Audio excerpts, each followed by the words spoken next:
This is red carpet action. What's up?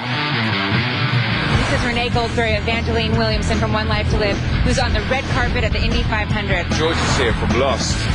Yeah, you know Lost. I didn't see George from Lost. Yeah. George Sims always good fun. A lot of people you only see here. I should be going around asking questions to everybody else. I am still surrounded by how many? 1, 2, 3, 4, 5 of the hottest guys on daytime right here at the Indy 500. Stay with us. What are you doing with a pregnancy test? Nothing. It's not mine. Whose is it? It's personal. I can't betray a confidence, so I... Tell me whose it is. It's Adriana's. It's Adriana.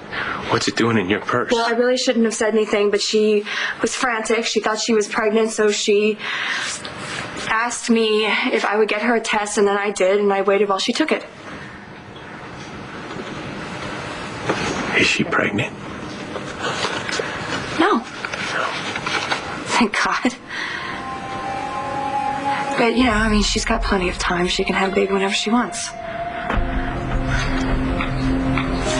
I should really, you know, get rid of this before Dorian sees it.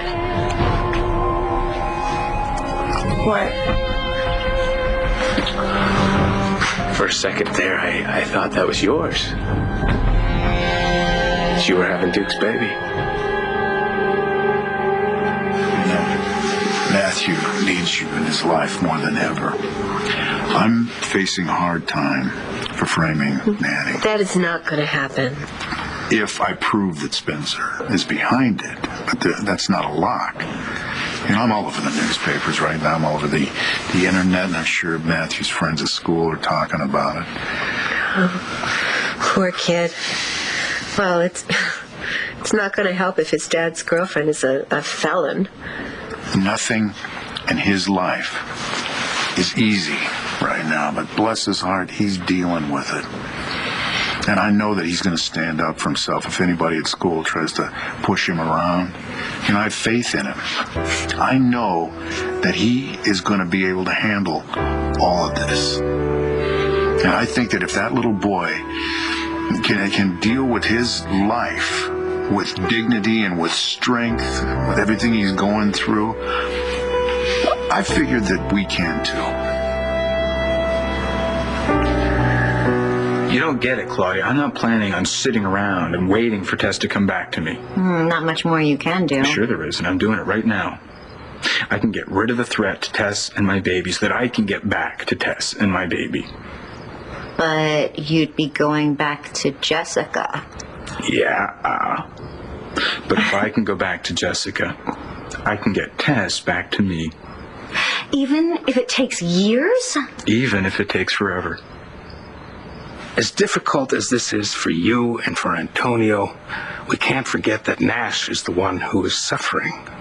Now, he's missing out on this precious time with his daughter. And the woman he loves is no longer around, and in all probability, he will never see her again. So you take it from me, that's a great deal to deal with. Wow. You got to know Nash pretty well, didn't you? I did, yeah. And you like him, don't you? I think he's a decent and very caring young man. Well, Antonio has a very different perspective on him. Well, of course he does. That's because they're rivals. But if you do decide to have Nash part of Brennan's life, that's going to be hard on Antonio. I know. He's always been protective. I mean, that's been an issue with us way before Tess ever came along. And it's like he wants to build this cocoon around him, me, and the baby. And speaking of the baby, there she is. I better get up there and feed her. Unless you want to. Oh, yeah. Yeah, I'd love to. It's been a while, but I think I remember how to do it. Great. She could use some one-on-one time with her grandpa. I think this is going to do my heart a world of good.